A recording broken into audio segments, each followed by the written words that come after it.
Have you ever been overwhelmed by the non-stop fire hose of conflicting and contradicting advice so much that you're unable to actually make a decision going forwards? For a period of my life, I'd undergo this phenomenon called analysis paralysis. It's where you're so overwhelmed with multiple bits of information that it leaves you more confused than when you started. And as a result, you don't even make a decision. You're so worried about making the wrong decision that you don't make any at all. I'm not sure about you, but that's been one of the major drawbacks of my relationship with social media in the last 5 to 10 years. Sure, there's been some great information to access, some inspiring people to follow, and some great examples of how to model and change things in your life. But at the same time, when your brain is exposed to a slot machine of instantaneous answers and solutions provided to you without any context or any background or any tailoring to your situation, it leaves me feeling pretty overwhelmed and pretty frustrated. Now, in a recent video, I unpacked how the proliferation of AI is doing this 1,000 times faster than we ever had before, contributing to what I call gravy brain. That is, we switch off our critical thinking faculties and outsource our decision-making to other authorities, which leaves us vulnerable to fall in one of two camps. The first being imitation. We just copy blindly what others are doing. We might copy the what, but we don't understand the underlying why. So when we're tasked with a slightly peripheral but related problem, we don't have the fundamental understanding, the first principles thinking to rationalize and to work through an unfamiliar problem. Or camp number two, injection. All we do is we just get spoon-fed templates, pre-made guides, and we just follow step-by-step instructions that others have laid out on us. Now, sure, there is a time and a place for both. I have been benefiting from both of those. In fact, that's how I help some of my own students, clients, and customers that I've helped learn themselves. But my aim, and what I will always share up front, is that I endeavor to be like a driving instructor. If I've done my job, by the end of our time, our training together, you shouldn't have to rely on me.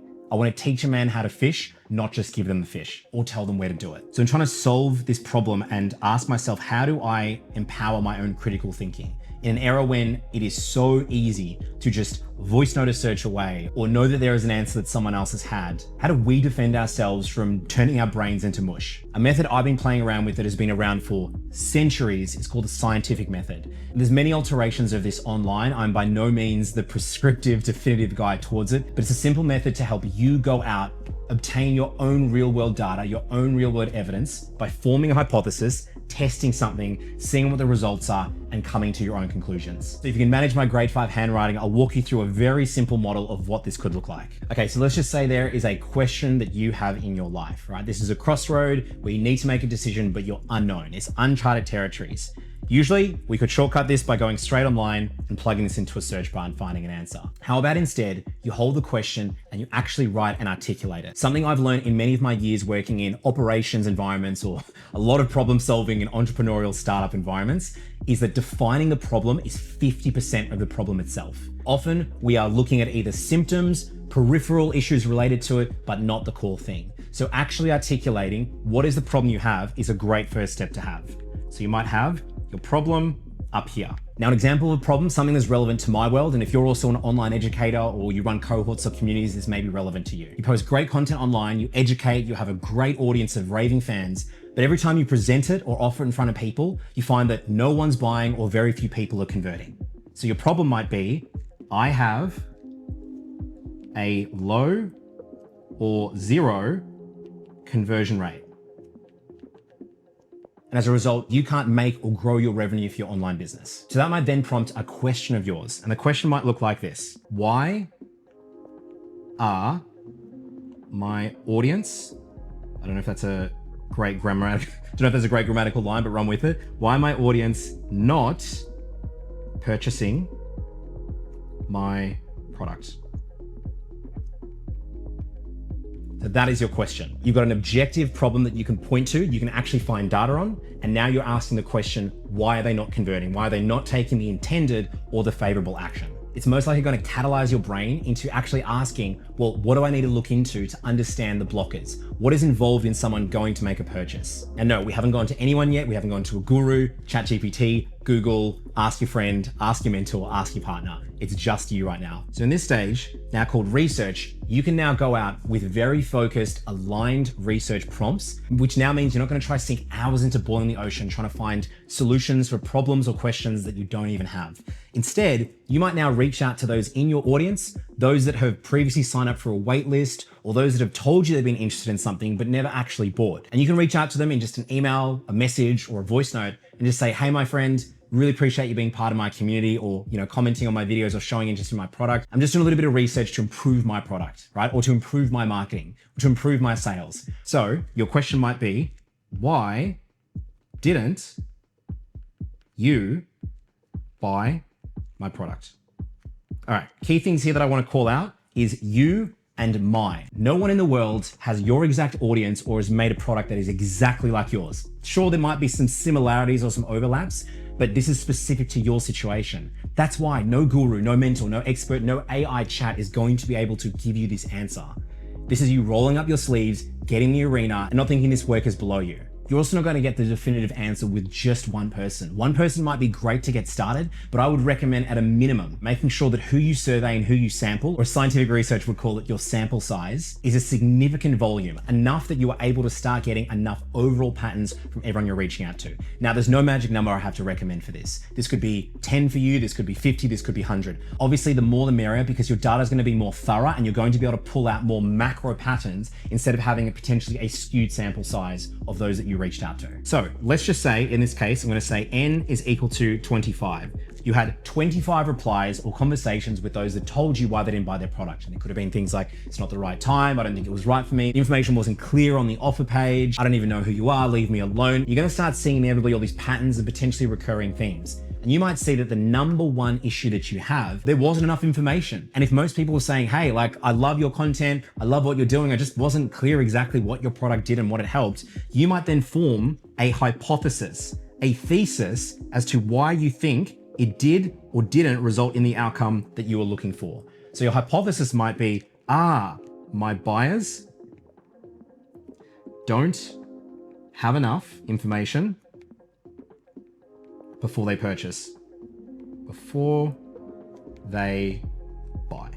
So that's where we are so far. Just to recap from where we've started, we've identified a clear, discrete, objective problem that is validated by data, not by gut feeling or whatever, by actually looking at what's in front of us. We've then asked a question directly relating to that. Why my audience not purchasing my product, okay? You then conduct research by going to your specific audience, not Google, not AI, not going to someone else, actually carrying this out yourself. And you might ask those in your audience, why didn't you buy my product? Right? Or why wouldn't you buy my product if they haven't seen it yet? You might then have a hypothesis, which is like, my buyers don't have enough information. If you're finding the majority of them are all saying that, they're being like, I didn't really know what it did. I wasn't clear if it was for me. Do I need to be this or do I need to be that? Do I qualify? What does the process look like? What happens after I purchase? If there are all these objections and all these challenges, great. You've now got something to work with. You've now got something that is testable. And that is what a hypothesis is. It's a testable statement that can be concluded as true or false. So in order to test it, guess what? We need to run a test. So that's what your next step's going to be.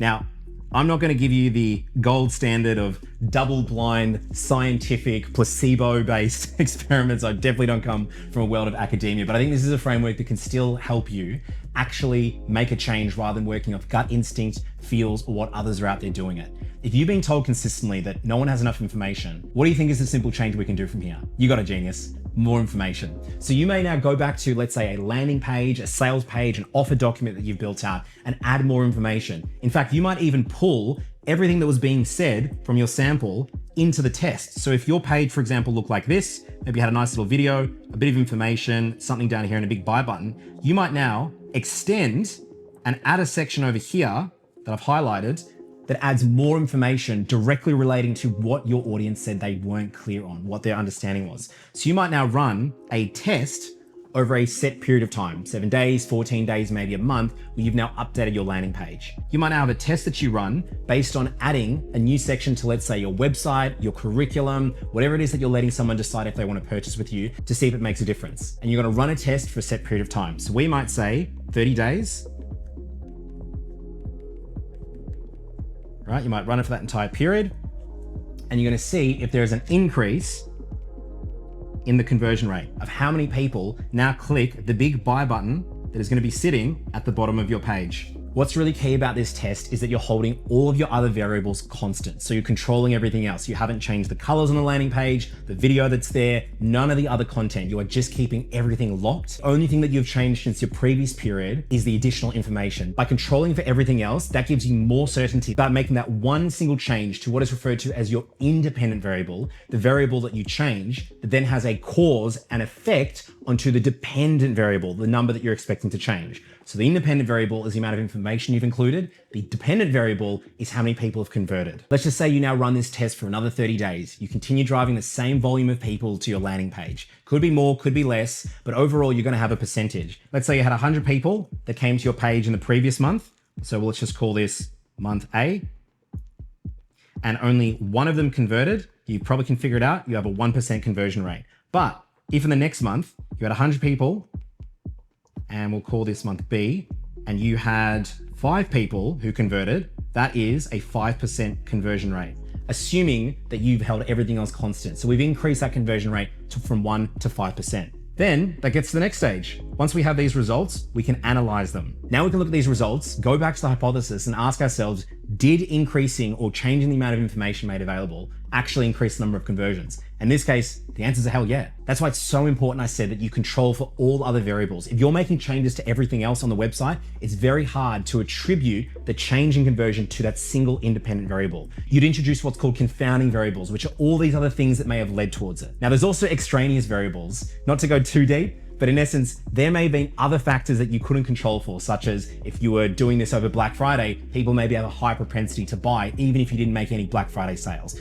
Or if your product has seasonal relevance. For example, it's a planner, and over the New Year period, more people want to set their goals. You may have seen an unexpected bump in sales that had nothing to do with you making changes. As much as possible, you want to lock down all these variables so you're only focused on isolating one. And finally, based on the outcome, you can now look at your hypothesis and say, was it true or was it false? If it worked, implement the change. And if it didn't, you can go back and test it again with another hypothesis based on the research you've been capturing or even the results of the latest test that you've done. Now, my friend, I know this was a very nuanced or particular example. It may not be relevant to what you're currently doing, but I implore you to think of approaching problems and questions in your life with this scientific method. How can you go out and conduct your own research and come to your own conclusions from testing hypotheses with real world data, rather than outsourcing your thinking straight away? This is what I'm trying to use in many areas of my life, whether it's my health, how well I sleep, my exercise, my nutrition, my online business. You don't need to overwhelm yourself, but just run these little experiments with yourself and see how you go. Now, if this breakdown resonates with you, let me know in the comments. I haven't done formats like this before, but I wanted to try something that,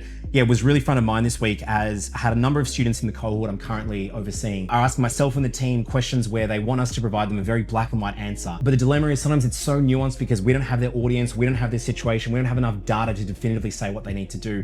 We actually just want to encourage and empower them to go find the answers themselves. And so I hope this video leaves you with a simple framework to go and do that yourself. And with that, my friend, I appreciate your time and your attention. I'll see you on the next one. Take care.